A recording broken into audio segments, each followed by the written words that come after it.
CM Channi ने प्रधानमंत्री ਨੂੰ ਲਿਖੀ ਚਿੱਠੀ ਕਿਸਾਨਾਂ ਤੇ ਖੇਤ ਮਜ਼ਦੂਰਾਂ ਦੀ ਪੂਰਨ ਕਰਜ਼ ਮਾਫੀ ਦੀ ਕੀਤੀ ਮੰਗ ਬੋਲੇ ਕੇਂਦਰ ਲਿਆਵੇ ਸਕੀਮ ਪੰਜਾਬ ਸਰਕਾਰ ਪਾਵੇਗੀ ਬਣਦਾ ਹਿੱਸਾ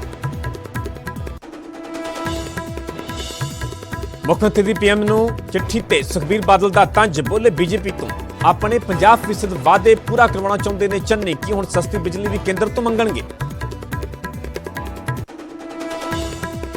कोटपुरा च बोलदਿਆਂ सीएम चन्नी ने बादल ਨੂੰ ਦੱਸਿਆ ਗੋਲੀ ਕਾਂਡ ਦੇ ਲਈ ਜ਼ਿੰਮੇਵਾਰ ਕਿਹਾ ਸਿੱਖਾਂ ਦੇ ਤਨ ਤੇ ਲੱਗੀ ਹਰ ਗੋਲੀ ਨੇ ਮੈਨੂੰ ਵੀ ਦੱਗ ਗਿਆ ਟਰਾਂਸਪੋਰਟ ਤੇ ਕੇਵਲ ਮਾਫੀਆ ਤੇ ਨਕੇਲ ਕਸਣ ਦਾ ਵੀ ਭਰਿਆ ਦਮ ਕਿਸਾਨਾਂ ਦੀ ਘਰ ਵਾਪਸੀ ਨੂੰ ਲੈ ਕੇ ਹਲਚਲ ਹੋਈ ਤੇਜ਼ ਸਿੰਘੂ ਬਾਰਡਰ ਤੇ ਕੁਝ ਕਿਸਾਨਾਂ ਨੇ ਸ਼ੁਰੂ ਕੀਤੀ ਪੈਕਿੰਗ ਆਪਣੇ ਪੱਧਰ ਤੇ ਕਰ ਰਹੇ ਨੇ ਵਾਪਸੀ ਧਰਨਾ ਚੁੱਕਣ ਨੂੰ ਲੈ ਕੇ ਕਿਸਾਨਾਂ ਦਾ ਮੰਥਨ ਵੀ ਜਾਰੀ हरियाणा सरकार ने किसानों के दर्ज मामले वापस लेने दिते संकेत सीएम बोले मुकदमियां ते पूरी हमदर्दी दे नाल करांगे विचार एमएसपी ते कानून दे लई कमेटी बनाउण दी भी कही गल अरविंद केजरीवाल दा मिशन पंजाब जारी 2 दसंबर नूं फिर आउणगे पंजाब पठानकोट दे विच करनगे तिरंगा यात्रा पंजाब दौरे ते ने मनीष सिसोदिया आम आदमी पार्टी ने दलितों के मुद्दे ते चन्नी सरकार नूं घेरिया राघव चड्डा दी सीएम चन्नी नूं चुनौती कोरोना करके जान गुण वाले मुलाजमां दे परिवारां नूं दवो 1 करोड़ मुआवजा बोले स्टाइल दे विच नहीं कमां दे विच भी करो केजरीवाल दी नकल पंजाब च हुई बेदबी ते गरमाई पाकिस्तान दे विच हुई बेदबी ते गरमाई सियासत बीजेपी ने नवजोत सिंह सिद्धू नूं पाया घेरा चुग ने सिद्धू दी चुप्पी ते चुके सवाल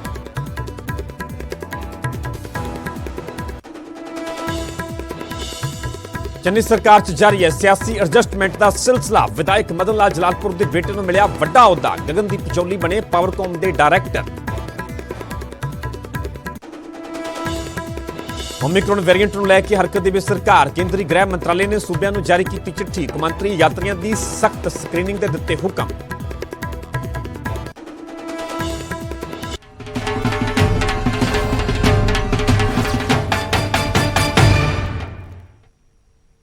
सत श्री अकाल तुसीं वेख रहे हो न्यूज़ 18 पंजाब हरियाणा हिमाचल मैं परमिंदर सिंह तेजा सारे दर्शकों का बुलेटिन स्वागत है। शुरुआत करांगे वड्डी खबर तो खबर बीएसएफ के मुद्दे दे नाल जुड़ी हुई है। लोक सभा दे विच बीएसएफ के अधिकार का मुद्दा उठिया है। बीएसएफ के अधिकार ते सूबिਆਂ ਨੂੰ केंद्र के वल्लों जवाब दिता गया। बीएसएफ के अधिकार खेतर ਨੂੰ ਲੈ ਕੇ खदशे गलत ने केंद्र ने हुणे जवाब दिता है कि बीएसएफ के अधिकार खेतर ਨੂੰ ਲੈ ਕੇ ਜਿਹੜੇ खदशे ਵੱਖ-ਵੱਖ सूबिਆਂ ਦੇ ਵੱਲੋਂ ਜਤਾਏ ਜਾ ਜਿਨ੍ਹਾਂ ਦੇ ਵਿੱਚ पंजाब भी है वो खदशे गलत करार दिते गए ने केंद्र के वल्लों। पंजाब पश्चिमी बंगाल सरकार के खदशे निराधार ने केंद्र ने जवाब दिता है पुलिस के नाल तालमेल बेहतर होगा। उत्थे भी तर्क दिता गया है जवाब के विच केंद्र सरकार के वल्लों कि ਜਿਹੜੇ अधिकार ਵਧਾਏ गए ने दरअसल 15 किलोमीटर तो ਜਿਹੜਾ दायरा ਵਧਾ के 50 किलोमीटर पिछले दिन किया गया तो केंद्र का कहना है कि पुलिस के नाल तालमेल इस दे नाल बेहतर होगा। केंद्रीय गृह मंत्री नित्यानंद राय के वल्लों यह जवाब दिता गया। पंजाब ते पश्चिमी बंगाल के सांसदां ने दरअसल यह मसला चुक्या सीगा। पंजाब के वल्लों कांग्रेस के सांसद रवनीत बिट्टू ने केंद्र नूं यह सवाल किया सीगा। तिन्हां सवालों के जवाब दे विच केंद्र के वल्लों कहा गया कि बीएसएफ के अधिकार खेतर नूं लैके जिहड़े खदशे गलत ने पंजाब पश्चिमी बंगाल सरकार के खदशे निराधार ने पुलिस के नाल तालमेल बेहतर होगा। जवाब दे विच केंद्र सरकार के वल्लों कहा गया कि दायरा वधाया गया इस दे नाल बीएसएफ ते पुलिस के विचकार पहलां दे नाल तालमेल जिहड़ा वो बेहतर होगा। गल पंजाब की की जाए तो पिछले दिनों के दौरान बीएसएफ के वधे अधिकारों का मुद्दा खूब गरमाया। आल पार्टी मीटिंग भी सीएम चन्नी के वल्लों बुलाई गई। सारियां पार्टियां ने एक सुर दे विच इस मुद्दे का इस फैसले का विरोध किया तो हुण संसद के विरोधी धिरां के वल्लों मुद्दा चुक्या गया तो पहली बार केंद्र के वल्लों भी इस मुद्दे ते जवाब दिता गया। उन्होंने कहना है कि वक्-वक् पंजाब के सने वक्-वक् सूबिਆਂ के वल्लों जिहड़े खदशे ज़ाहिर किए जा रहे हैं उन्हों का कोई भी आधार नहीं है।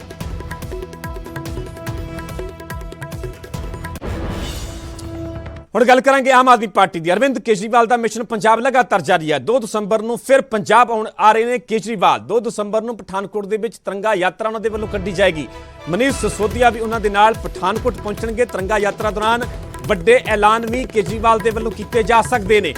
सो लगातार अरविंद केजरीवाल 2022 के चोण मैदान को लैके सरगर्म नजर आ रहे हैं। समय समय ते पंजाब के दौरे किए जा रहे हैं। वक्-वक् गारंटियां दित्तियां जा रही ने। वक्-वक् तबके के लोगों के नाल संवाद भी किया जा रहा है। कई तरह के वादे भी किए जा रहे हैं। जेकर आम आदमी पार्टी की 2022 में सरकार बनती है पिछले दिनों के दौरान जिवें कि महिलावां के लिए वड्डा ऐलान किया गया कि जो सरकार बनती है तो 18 साल तो उपर दी महिलावां नूं 1000 रुपये प्रति महीना दिते जाणगे। हुण फिर अरविंद केजरीवाल पंजाब आ रहे हैं। 2 दसंबर को पठानकोट के तिरंगा यात्रा भी कड्ढी जाएगी। इस दौरान ਦਿੱਲੀ ਦੇ ਡਿਪਟੀ ਸੀਐਮ ਤੇ ਸਿੱਖਿਆ ਮੰਤਰੀ ਮਨੀਸ਼ ਸਿਸੋਦੀਆ ਵੀ ਉਹਨਾਂ ਦੇ ਨਾਲ ਪਠਾਨਕੋਟ ਪਹੁੰਚਣਗੇ।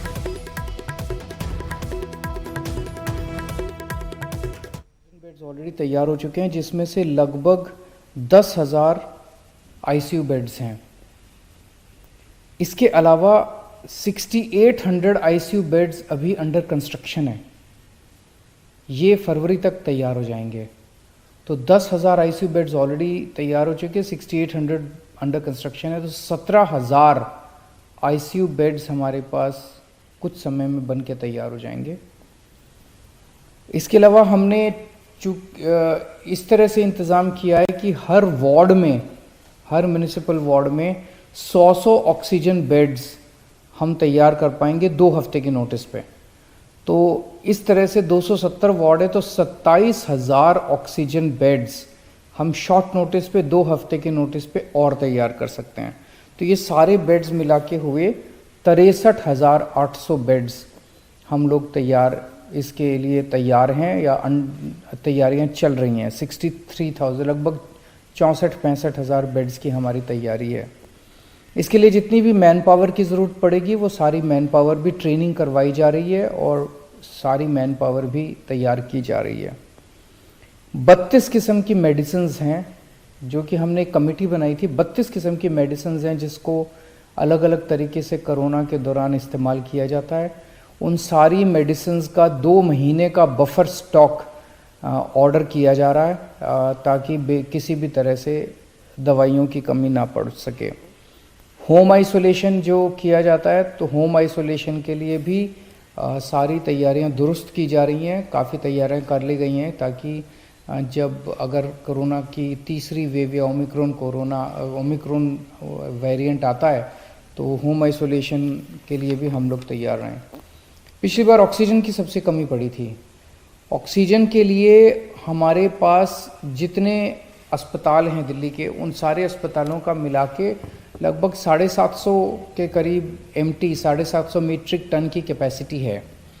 लेकिन पिछली बार सबसे ज़्यादा दिक्कत थी कि जैसे सेंट्रल गवर्नमेंट ने हमें ऑक्सीजन की अलॉटमेंट की, एक ट्रेन आ गई पूरी की पूरी ऑक्सीजन के टैंक लेके, लेकिन वो ऑक्सीजन हमारे पास ऐसी कैपेसिटी नहीं थी कि जहाँ पे वो ऑक्सीजन को हम स्टोर कर सकें। उससे निपटने के लिए हमने 442 मीट्रिक टन की storage capacity, extra storage capacity बना ली है। स्टोरेज टैंक अब हमारे 442 मीट्रिक टन के स्टोरेज टैंक तैयार हैं, जो कि पहले बिल्कुल भी नहीं थी दिल्ली की कैपेसिटी। दिल्ली में पहले ऑक्सीजन बनाने की बिल्कुल कैपेसिटी नहीं थी, 0 कैपेसिटी थी हमारी। अब हमने पीएसए प्लांट्स, ऑक्सीजन बनाने के प्लांट्स बनाए हैं। 121 मीट्रिक टन ऑक्सीजन अब दिल्ली में बननी चालू हो गई है। पिछली बार आपको याद होगा कि हर हॉस्पिटल कह रहा था मेरी ऑक्सीजन ख़त्म हो गई, मेरी ऑक्सीजन ख़त्म हो गई। पूरी उसके साथ हम लोगों ने सबकी ऑक्सीजन का इंतज़ाम भी किया, सब लोगों ने मिलके। कहीं कहीं देखने में आया कि कुछ लोगों ने गलत बोला या जैसे जो भी था। अब हमने सारे जितने दिल्ली में ऑक्सीजन टैंक्स हैं, चाहे किसी हॉस्पिटल का है, चाहे हमारे बड़े टैंक्स हैं, छोटे टैंक्स हैं, इसमें टेलीमेट्री डिवाइस लगाने के ऑर्डर दे दिए हैं। इस डिवाइस से रियल टाइम बेसिस पे हमारे इस कंट्रोल रूम में, वॉर रूम में हर मिनट में पता चलता रहेगा कि किस टैंक में कितनी ऑक्सीजन इस टाइम मौजूद है, कहाँ ऑक्सीजन ख़त्म होने वाली है। इससे हमें अपने ऑक्सीजन मैनेजमेंट में मदद मिलेगी। पिछली बार हर अस्पताल के अंदर सिलेंडर तो होते ही ऑक्सीजन के, उसके अलावा स्पेयर कैपेसिटी नहीं थी हमारे पास सिलेंडर्स की, ताकि मान लीजिए हमें एक्स्ट्रा कहीं पे बेड लगाने पड़े तो हमारे पास कोई सिलेंडर, खाली सिलेंडर भी नहीं थे। 6,000 सिलेंडर हम लोगों ने चाइना से इंपोर्ट कर लिए हैं और अब हमारे पास 6,000 डी टाइप सिलेंडर्स, खाली सिलेंडर्स मौजूद हैं। इसके ज़रिए हम कई सारे नए बेड्स तैयार कर सकते हैं किसी भी बड़े बड़े बैंक्वेट हॉल्स में या कहीं और। हमारे पास अभी 3 रीफिलिंग प्लांट्स हैं दिल्ली के अंदर, प्राइवेट रीफिलिंग प्लांट्स हैं, जिनकी कैपेसिटी है 1500 सिलेंडर पर डे भरने की।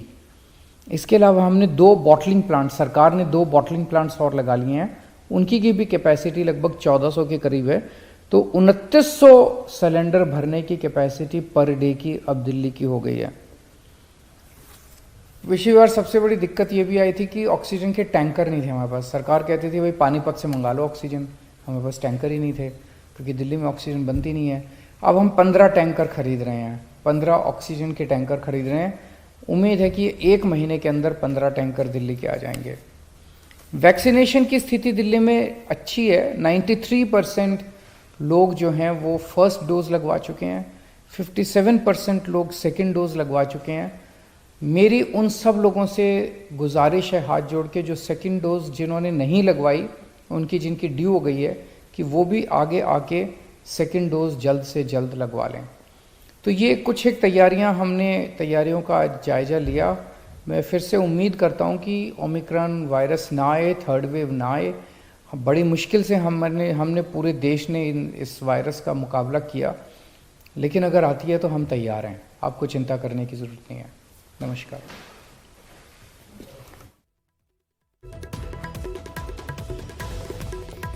ਸੋ ਕੋਰੋਨਾ ਦੇ ਨਵੇਂ ਵੇਰੀਐਂਟ ਨੇ ਟੈਨਸ਼ਨ ਵਧਾ ਦਿੱਤੀ ਹੈ। ਦਿੱਲੀ ਸਰਕਾਰ, ਦਿੱਲੀ ਦੇ ਮੁੱਖ ਮੰਤਰੀ ਅਰਵਿੰਦ ਕੇਜਰੀਵਾਲ ਵੀ ਹਰਕਤ ਦੇ ਵਿੱਚ ਨਜ਼ਰ ਆ ਰਹੇ ਨੇ। ਓਮਿਕਰੋਨ ਨੂੰ ਲੈ ਕੇ ਕੇਜਰੀਵਾਲ ਦੇ ਵੱਲੋਂ ਬਿਆਨ ਦਿੱਤਾ ਗਿਆ ਕਿ ਸੰਭਾਵੀ ਤੀਜੀ ਲਹਿਰ ਦੇ ਲਈ ਅਸੀਂ ਬਿਲਕੁਲ ਤਿਆਰ ਹਾਂ।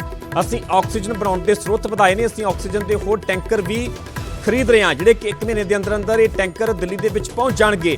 ਕੇਜਰੀਵਾਲ ਦੇ ਲੋਕਾਂ ਨੂੰ ਵੈਕਸੀਨ ਲਗਵਾਉਣ ਦੀ ਵੀ ਅਪੀਲ ਕੀਤੀ ਗਈ ਹੈ। ਉਹਨਾਂ ਨੇ ਜਿੱਥੇ ਕਿ ਪੂਰੀ ਜਾਣਕਾਰੀ ਦਿੱਤੀ ਹੈ ਵੈਕਸੀਨੇਸ਼ਨ ਨੂੰ ਲੈ ਕੇ, ਉੱਥੇ ਉਹਨਾਂ ਨੇ ਕਿਹਾ ਕਿ ਵੱਧ ਤੋਂ ਵੱਧ ਲੋਕ ਅੱਗੇ ਆਉਣ ਤੇ ਵੈਕਸੀਨ ਦਾ ਟੀਕਾ ਲਗਵਾਉਣ। ਸੋ ਕੋਰੋਨਾ ਦੇ ਨਵੇਂ ਵੇਰੀਐਂਟ ਨੇ ਟੈਨਸ਼ਨ ਜਿੱਥੇ ਵਧਾਈ ਹੈ, ਉੱਥੇ ਦਿੱਲੀ ਸਰਕਾਰ ਵੀ ਲਗਾਤਾਰ ਹਰਕਤ ਦੇ ਵਿੱਚ ਨਜ਼ਰ ਆ ਰਹੀ ਹੈ। ਅਰਵਿੰਦ ਕੇਜਰੀਵਾਲ ਦੇ ਨੂੰ ਵਿਸਥਾਰ ਦੇ ਨਾਲ ਜਾਣਕਾਰੀ ਦਿੱਤੀ ਗਈ ਹੈ ਕਿ ਕਿੰਨੇ ਫਿਲਹਾਲ ਦਿੱਲੀ ਦੇ ਵਿੱਚ ਬੈੱਡ ਉਪਲਬਧ ਨੇ, ਆਕਸੀਜਨ ਨੂੰ ਲੈ ਕੇ ਕਿਸ ਤਰ੍ਹਾਂ ਦੇ ਬੰਦੋਬਸਤ ਕੀਤੇ ਜਾ ਰਹੇ। ਉਹਨਾਂ ਦਾ ਕਹਿਣਾ ਹੈ ਕਿ ਤੀਜੀ ਸੰਭਾਵੀ ਲਹਿਰ ਨੂੰ ਵੇਖਦੇ ਹੋਏ ਕਿਸੇ ਤਰ੍ਹਾਂ ਦੀ ਕੋਈ ਵੀ ਪਰੇਸ਼ਾਨੀ ਦਿੱਲੀ ਦੀ ਜਨਤਾ ਨੂੰ ਇਹ ਨਹੀਂ ਆਉਣ ਦਿੱਤੀ ਜਾਵੇਗੀ। ਉਹਨਾਂ ਨੇ ਕਿਹਾ ਕਿ ਆਕਸੀਜਨ ਨੂੰ ਲੈ ਕੇ ਉਹਨਾਂ ਦੇ ਵੱਲੋਂ ਕਿਹਾ ਗਿਆ ਕਿ ਹੋਰ ਆਕਸੀਜਨ ਜਿਹੜੀ ਆ ਉਹ ਮੰਗਵਾਈ ਜਾ ਰਹੀ ਆ, ਟੈਂਕਰ ਖਰੀਦੇ ਜਾ ਰਹੇ ਨੇ, ਜਿਹੜੇ ਕਿ 1 ਮਹੀਨੇ ਦੇ ਅੰਦਰ ਅੰਦਰ ਦਿੱਲੀ ਦੇ ਵਿੱਚ ਪਹੁੰਚ ਜਾਣਗੇ।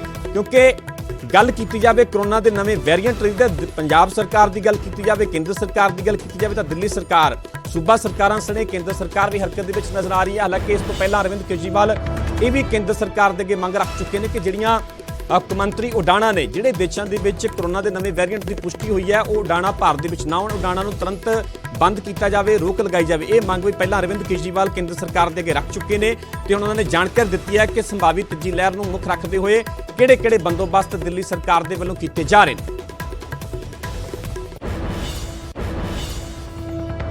ਸੋ ਫਿਲਹਾਲ ਇੱਥੇ ਰੁਕ ਰਹੇ ਹਾਂ ਛੋਟੀ ਜੀ ਬ੍ਰੇਕ ਲਈ, ਜਲਦ ਹਾਜ਼ਰ ਹੋਣੇ ਇਸ ਬ੍ਰੇਕ ਤੋਂ ਬਾਅਦ।